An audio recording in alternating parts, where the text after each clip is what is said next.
What's up, tubers? I got a cool custom build for you today. It's a 1960s dive watch case with an NH35 and an aged dial. So wrist check, 1970s Benris, 38mm diver.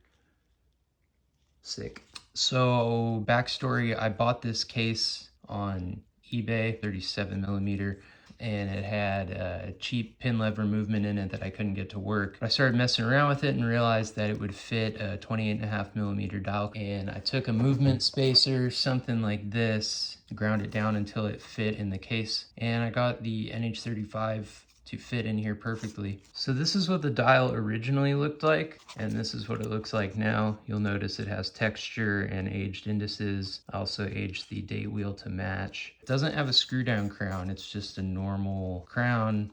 The hands are from 1960s or 70s Benris. So the end result is a watch with a new reliable movement, but it looks like it's ancient. So pretty cool build. Let me show you what the case back looks like.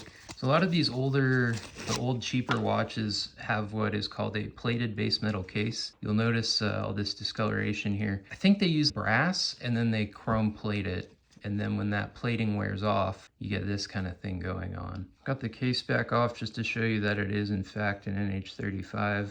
Anyway, the watch is on eBay. I think the auction ends January 15th. So if you're watching after that date, the watch is sold. I'll put a link in the description if you'd like to check it out. So that's it. I just wanted to kind of document the build before it gets sold. And there it is.